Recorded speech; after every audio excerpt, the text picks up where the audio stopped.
Yesterday was George Russell's day, his very first F1 podium. Little contentious, plenty of comments about it, whether it was right, should they have run the 2 laps and declared a winner. Well, it's done now. George Russell, his first podium. We'll talk more about it in 8 seconds' time.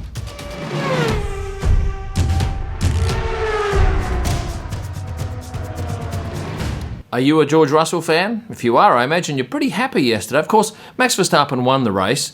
Well, really, he set the fastest qualifying time. George the second fastest, which was no mean feat considering he's driving a Williams, and he outperformed what looks like will be his teammate next year, Lewis Hamilton, who was driving a much faster car in the Mercedes. George's previous best this year was an 8th in Hungary, and he's followed it up with a podium second. Now, a lot of you are going to say it doesn't count because it wasn't a full race. It wasn't 70 laps around a circuit.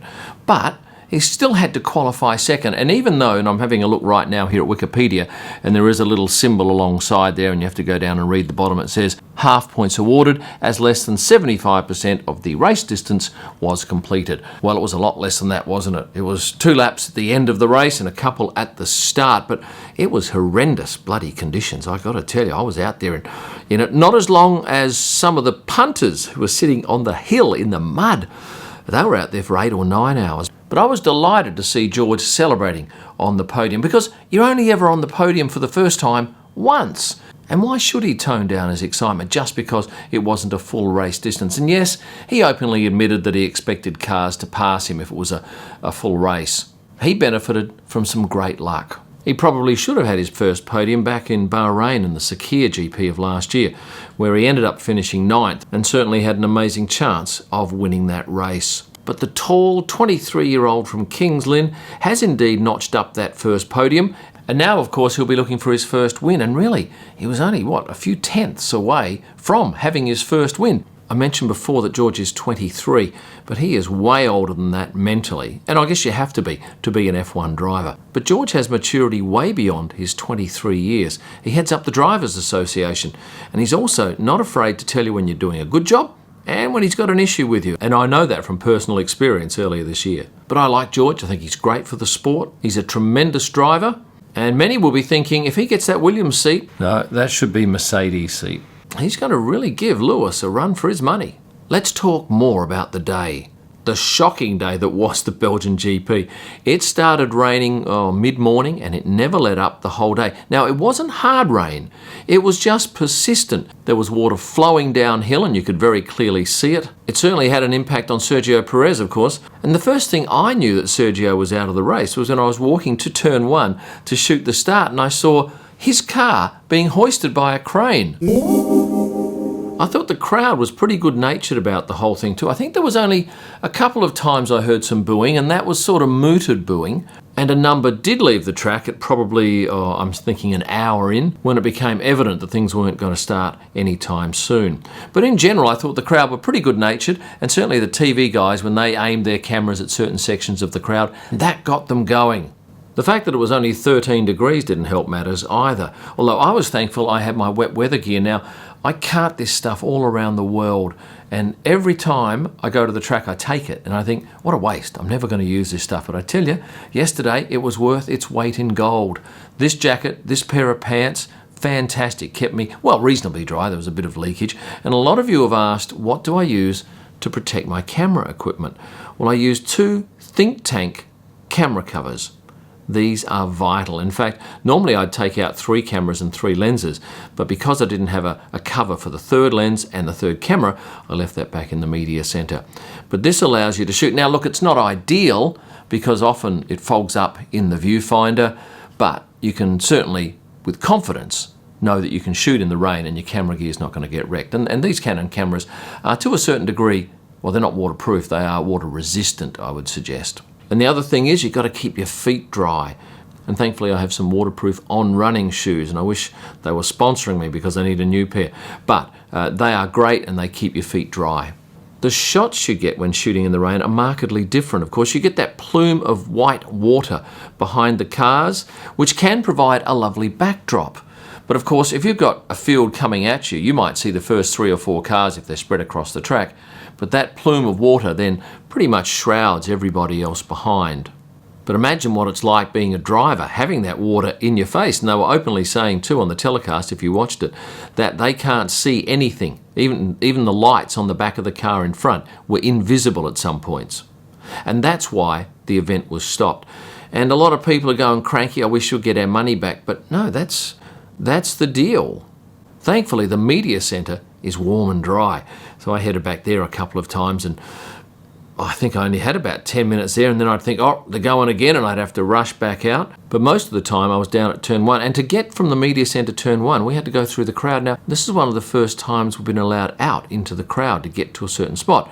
And I must say, I really appreciated all those people that said hi and mentioned that they followed me on YouTube and Instagram, and it was lovely to put faces to names perhaps that I'd seen pop up on my page. But Max was definitely the crowd favourite. There were cheers every time he came round in quali, although certainly not as loud as the cheers I heard in Britain for Lewis Hamilton. But I think those crowd cheers will be huge next week in Zandvoort. And I understand the traffic's even worse coming out of Zandvoort than it was out of Spa, which was terrible. And thank you too to those people who sent in their pictures of them at the track as I asked during the week. At the end I'll put a short montage of fan pics for you to have a look at. If you've never been to Spa, it's quite a logistical exercise. The streets around the track, and there aren't many, are cordoned off, and there are punters on the one side of the road and there are cars on the other. There's Max Verstappen merchandise stands. There's a COVID testing station just outside the circuit. And at the end of the day, people hang around for quite some time to party on. Let me run through some other things I saw over the 3 days from Friday to Sunday. My biggest post on Instagram was this one. Charles and Charlotte. I don't know why it was so popular. Have a look at his eyes though, he's having some fun here. This was my 3rd biggest post ever. And I was shooting them in the driver's garage. And yes, coming up later this week, hopefully, if I have time, I'll do another What the Drivers Drove to the Track video. And the beauty of shooting up in that garage is there's hardly anyone around. So there's an opportunity to get drivers pretty relaxed. Lando came in, mentioned the fact that he had some bruising, this is on the Sunday morning, on both his elbow and his ankle, but he had no visible limp. And on a Saturday, this was quite funny, his trainer, John Malvin, came in, parked his Mercedes-Benz so close, in fact, he's nudged Podium Man's car. Podium Man is Alexandra Molina. You'll see him up on the podium at every single event. He hands the trophies out a lot of the time. Daniel Ricciardo would walk past just as John had stopped the car, looked across and thought, hey, that is way too close. Lando's got out and inspected it. John reversed the car and had a sheepish look on his face. Oh yeah, back to shooting FP3. I was shooting low through the gap in the Armco and getting these sort of pictures. I think they are a little bit different and tend to gel with you, the YouTube viewer, and on my Instagram channel. And then I noticed a cameraman just to my left getting down and shooting the cars, and I thought, oh, I was going to get up and I thought, well, I'll go for another minute or so if he's taking the time. It wasn't until the end of the session when I had a look at my phone that I realised it must have gone up because there were at least 70 messages from people saying, is this you? Yes, it was indeed me. And then to top it off, they actually included the stills on their Twitter feed. Now, I don't do a great deal on Twitter. I'm not that good with it, but James Coyle is managing my Twitter for me. And it went up, I think, by 11%. In followers from 6,500 to 7,300 or thereabouts. So thank you very much to F1 for posting that on your Twitter page. Pierre Gasly, love this picture of him. Shot this on Sunday. Now Pierre's one of the later drivers to arrive at the track, and often there's probably him, Kimi and Lewis are the 3 that come late. But I got him with beautiful light on his face, dark background of that car park behind him. And Lewis, what was he wearing fashion-wise? I only saw him on one day. I missed the Thursday when he had that really way-out outfit on it. But I did catch him in this Balenciaga tracksuit. Thank you to Kennedy.com too for sponsoring these videos. Kennedy.com is the world's leading online staff training platform. And I highly recommend it to you. Go and have a look. Kennedy.com. And just before I leave you, I'm going to say that this woman here celebrated a birthday exactly 1 year ago, which gives her the right to celebrate another one. Today, this is my lovely wife, Tonya. And Tonya is now back in Australia. She's doing her 2 weeks in quarantine. And if you watch my travel video on Wednesday, I'm going to tell you a little bit about what it's like to return to Australia.